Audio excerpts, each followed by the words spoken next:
Greetings of the day. नोटबुकमध्ये एक नवीन टायटल तुम्हाला द्यायचं आहे, 2.3 द ट्विन्स. नवीन पोएम आपण आज शिकत आहोत. ट्विन्स म्हणजे जुळे. जुळे भाऊ असतील किंवा जुळ्या बहिणी असतील त्यांना ट्विन्स असं म्हटलं जातं.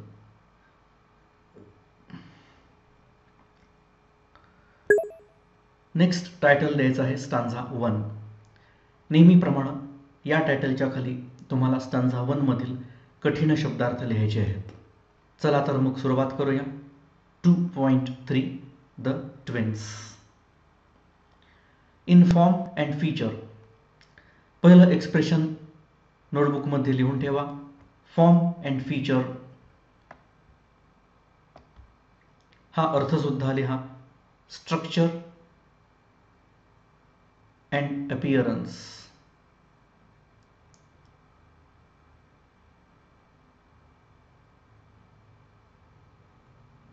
स्वरूप आणि दिसणं असा याचा मराठीमधला अर्थ आहे. Form and structure. एकंदरीत दिसण्याचं स्वरूप, प्रत्यक्ष दिसणं. इन फॉर्म अँड फीचर दिसण्यामध्ये, स्वरूपामध्ये. Face and limb. फेस तुम्हाला माहीत आहे, चेहरा. हा शब्द मात्र लिहायचा आहे. लिम्ब म्हणजे अवयव. बी सायलेंट उच्चारलं जातं जवळपास, लिम्ब एवढाच उच्चार केला जातो. चेहरा आणि अवयव ह्या गोष्टींमध्ये. आय ग्रीव. ग्रोचा हा भूतकाळ आहे. ग्रो, ग्रीव, ग्रोन. V2 असल्यामुळे साहजिकच ल प्रत्यय किंवा करत असे जोडावं लागेल. मी वाढालो, इथं ल प्रत्यय बरोबर असेल. सो लाईक, इतका सारखा. कोणासारखा? माय ब्रदर, माझ्या भावासारखा वाढलो. रूप, रंग, दिसणं, चेहरा, अवयव ह्या सगळ्या गोष्टींमध्ये मी माझ्या भावासारखा इतका वाढलो, म्हणजे मोठा होत असतानाच मी माझा भाऊ जसा मोठा झाला तसाच मोठा झालो. दोघांचं दिसणं, चेहरा, सगळे अवयव एकदम सारखेच. दॅट की. So like my brother that, इतका माझ्या भावासारखा वाढलो की. फोक्स माहीत नसेल तर लिहून ठेवा. फोक्स म्हणजे लोक. गॉट टेकिंग मी फॉर हिम. पुढचा शब्द लिहूया आपण, टेकिंग. Here mistaking. मिस्टेकचा एक चूक हा अर्थ तुम्हाला माहिती आहे, पण मिस्टेकिंग म्हणजे एकाच्या ऐवजी दुसऱ्याला समजणे. तोच अर्थ इथे लागू होतोय. फोक्स गॉट टेकिंग मी, इथे मिस्टेकिंग मी असं म्हणता येईल. लोक चुकून मला फॉर हिम तो समजायचे, त्याला मी, मला तो असं समजायचे. अँड इच आणि प्रत्येकाला फॉर वन अनदर, एकमेकांच्या ऐवजी समजायचे. एकदम सारखी दोघं जुळे भाऊ.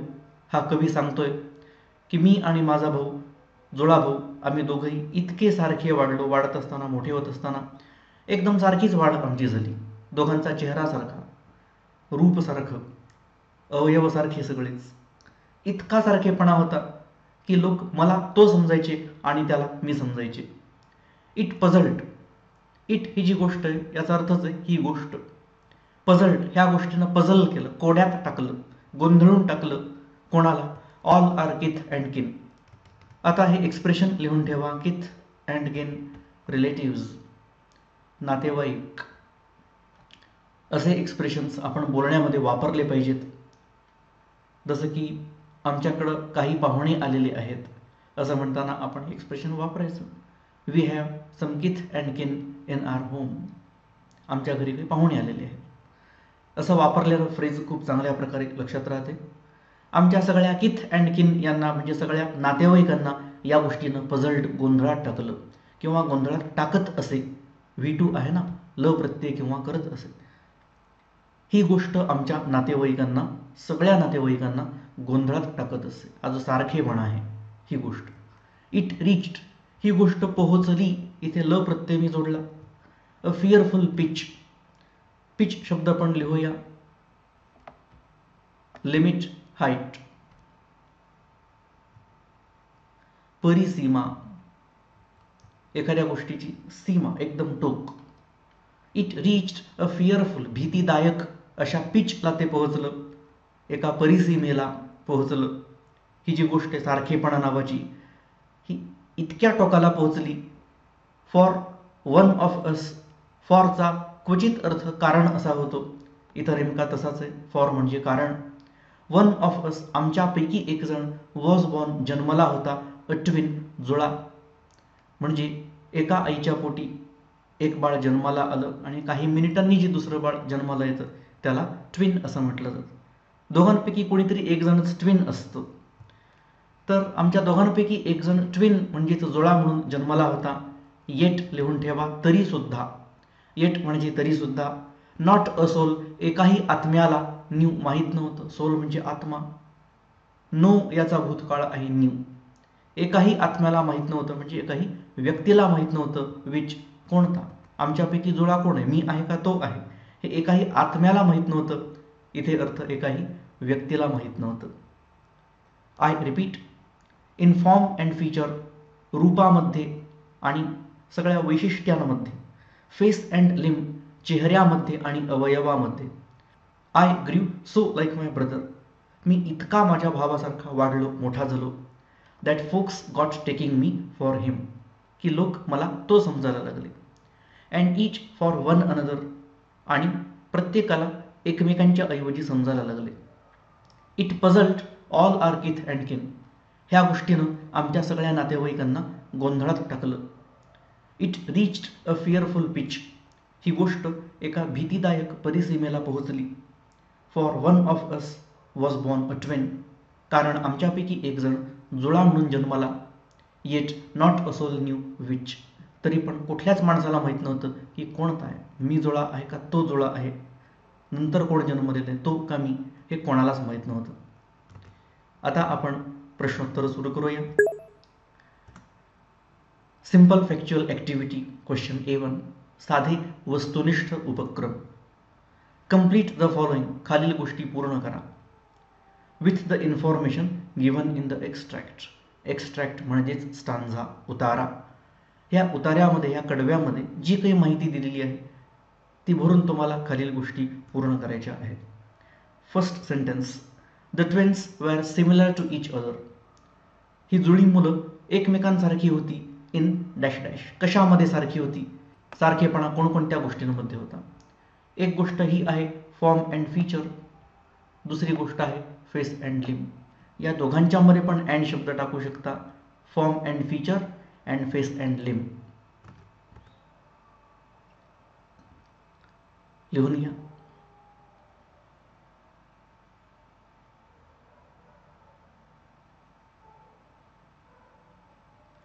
कवितेत दिल्याप्रमाणे इथे कॉमा देऊ शकता किंवा अँड हा शब्द सुद्धा घेऊ शकता.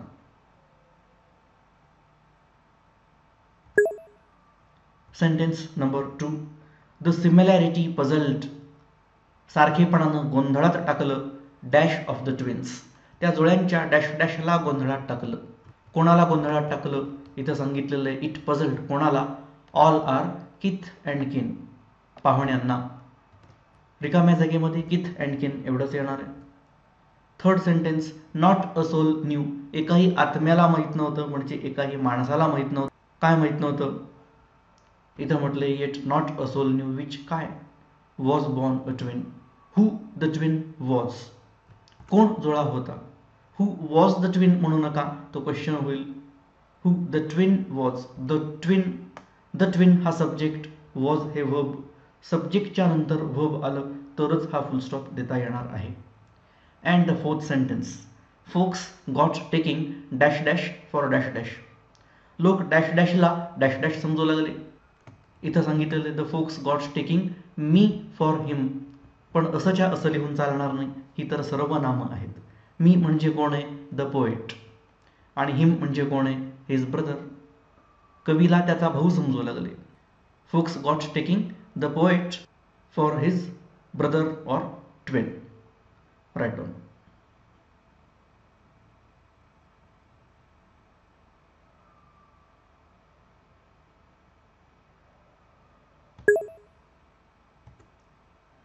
A2, कॉम्प्लेक्स फॅक्च्युअल ॲक्टिव्हिटी, थोडे किचकट स्वरूपाचे पण वस्तुनिष्ठ असे उपक्रम. First one, find expressions from the extract, उतार्यामधून एक्सप्रेशन्स निवडा. म्हणजे काय असतं? शब्दप्रयोग. दॅट शो दॅट, असे एक्सप्रेशन्स, असे शब्दप्रयोग निवडायचेत जे दाखवतात की the twins were very similar to each other. ही दोन्ही जोडे भाऊ एकमेकांसारखे खूपच जास्त दिसत होते. हे सांगणारे एक्सप्रेशन्स आपल्याला शोधायचे आहेत. आधी व्हिडिओ पॉज करून हा प्रश्न लिहून घ्या.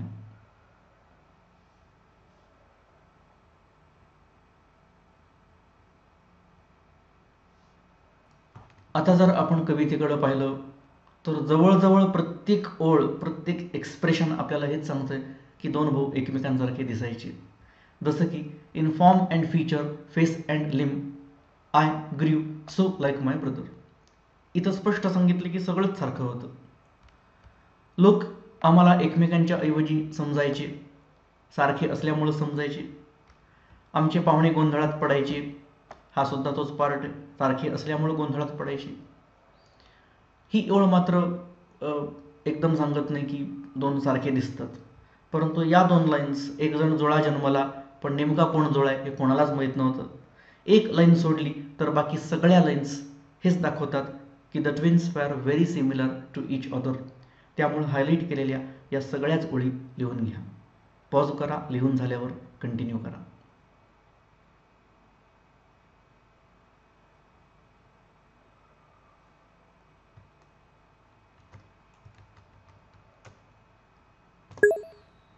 Now, question number 2. Which thing puzzled the relatives?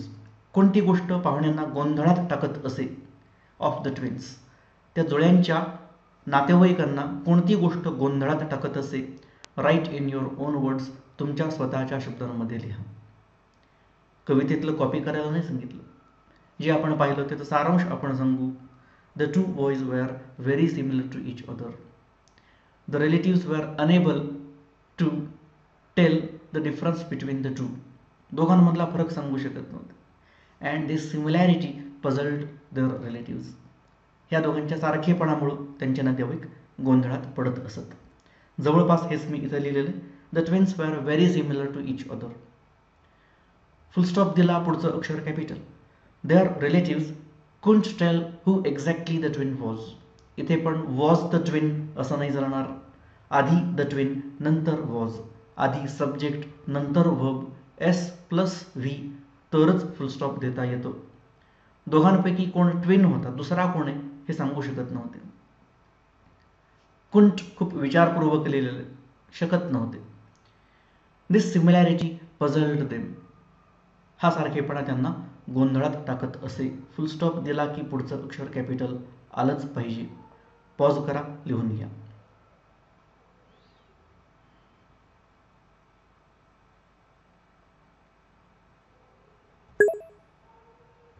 आता पाहूया question A3. Poetic device activities, म्हणजे काव्यमय भाषेवर आधारित असे प्रश्न. यामध्ये पहिला प्रश्न हा आहे, राईट द कलोकेशन्स. म्हणजे काय? कंसामध्ये दिलेले words that generally go together. असे शब्द जे सामान्यपणे सोबतच सापडतात. लक्षात घ्या की हे जे ब्रॅकेटमध्ये दिलेले शब्द आहेत हे परीक्षेमध्ये देतीलच असं नाही. नुसतं कलोकेशन्स म्हटलं तरी पण तुम्हाला कळालं पाहिजे की काही शब्द नेहमी सोबतच आढळतात, सेपरेट सेपरेट आढळत नाहीत, एकत्रच देतात. अशा शब्दांना कलोकेशन्स असं म्हणतात. फ्रॉम द एक्स्ट्रॅक्ट, अर्थातच ह्या कवितेतूनच तुम्हाला शोधायचं. काही कलोकेशन्स आहेत, जसं की इथं ठळक अक्षरात दिलेलं फॉर्म अँड फीचर, हा एक कलोकेशनचा पार्ट आहे. हे दोघं सोबत असतात. फेस अँड लिम, चेहरा मोहरा असं मराठीमध्ये म्हणतात ना, तशा पद्धतीचं हे कलोकेशन आहे. त्यानंतर किथ अँड किन, हे पण ठळक अक्षरातले शब्द, नातेवाईक या अर्थानं एकदम सारखे येतात. वन अनदर, हे पण खरं तर आहेच. टेक फॉर हे सुद्धा म्हणता येईल आपल्याला, एक फ्रेज असल्यामुळं हे दोन शब्द एकत्र येतात. असे काही कलोकेशन्स आहेत, लिहून घ्या.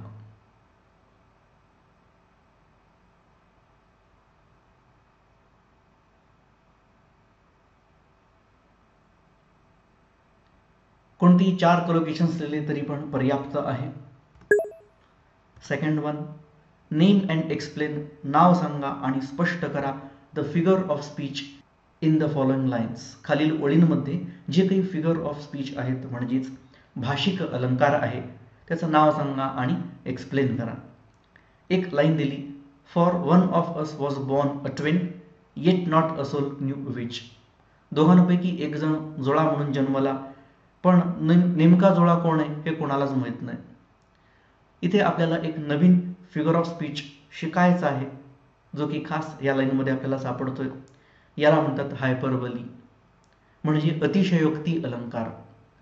एखादी गोष्ट खूप एक्झॅगरेट केलेली असते, म्हणजे खूप अतिशयोक्त केलेली असते, त्याला एक्झॅगरेशन म्हणजेच हायपरबली असं म्हटलं जातं. मग हायपरबली हा शब्द सांगायचा आणि पुढे एक्सप्लेन असंच करायचं की the fact has been exaggerated in a humorous way. विनोदी पद्धतीनं एखादी वस्तुस्थिती आहे तिची अतिशयोक्ती केलेली आहे. आता हे अतिशयोक्ती झाली ना, एकदम टोकाचं काहीतरी बोलणे, खरं वाटणार नाही असं काहीतरी सांगणे, आणि मुळामध्ये ते खरं नसतंच. जेव्हा हायपरबली असतं तेव्हा ते खरं नसतंच. एखादी गोष्ट खूपच उगाचच आपल्याला वाढवून सांगितलेली असते, याला हायपरबली असं म्हणतात. इथं आपण तेच सांगणार आहोत. हायपरबली हे फिगर ऑफ स्पीचचं नाव झालं आणि पुढे एक्सप्लेनेशन आहे द फॅक्ट इज एक्झॅगरेटेड. फॅक्ट म्हणजे वस्तुस्थिती, खरी गोष्ट, आणि एक्झॅगरेटेड म्हणजे अतिशयोक्ती करणे. इन अ ह्युमरस वे, विनोदी पद्धतीनं अतिशयोक्ती केलेली आहे. आता दोघांमध्ये सारखेपणा असेल ठीक आहे, पण माहिती असतं की हा नंतर जन्मलेला आहे. आई वडिलांना माहिती असतं, डॉक्टर्सला माहिती असतं, नर्सेसला माहिती असतं, पण कोणालाच कळलं नाही. ही जरा अतिशयोक्ती झाली. लिहून घ्या.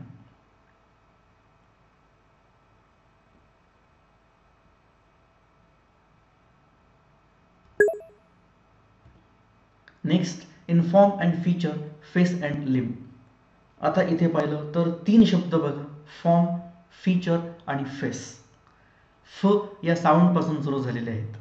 एकापेक्षा जास्त शब्द एकाच लाईनमधले जेव्हा सारख्याच साऊंडनं सुरू होतात तेव्हा त्याला ॲलिटरेशन म्हणजे अनुप्रास अलंकार म्हटलं जातं. नेम आहे ॲलिटरेशन, आणि एक्सप्लेन कसं करायचं. The sound f has been repeated in a pleasant way. फ हा जो साऊंड आहे तो आनंददायक पद्धतीनं पुन्हा पुन्हा आलेला आहे. Alliteration, the sound f is repeated in a pleasant way. Write it down.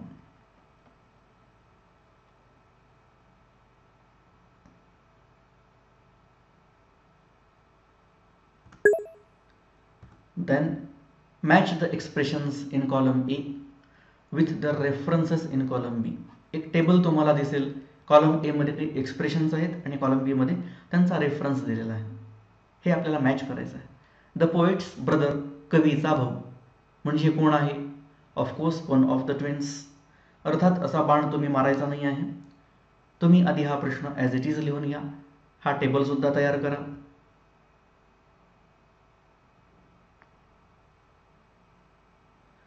तुमच्या संदर्भासाठी हा टेबल तुम्ही लिहून घेतला आहे. परीक्षेमध्ये डायरेक्टली आन्सर येणार आहे, परीक्षेत टेबल काढायचाच नाही. The poet's brother dash one of the twins. As it is लिहायचे टेबल. आता उत्तरामध्ये टेबल नाही, उत्तरामध्ये लिहायचं the poet's brother dash one of the twins. Soul, आत्मा, इथे अर्थ व्यक्ती, a person.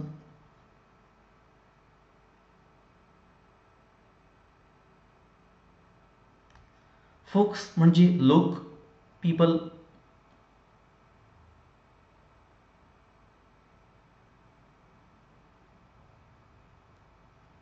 And finally kith and kins, relatives.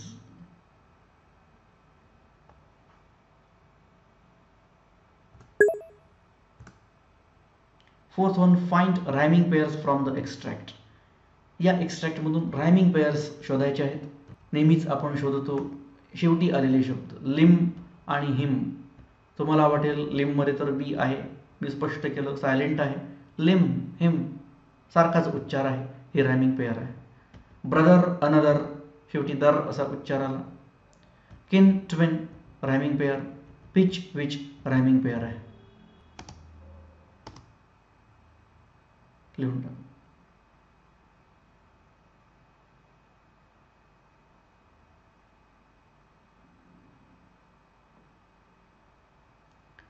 या ठिकाणी स्टांझा 1 संपला. नेक्स्ट व्हिडिओमध्ये स्टांझा 2 पाहणार आहोत. थँक्यू.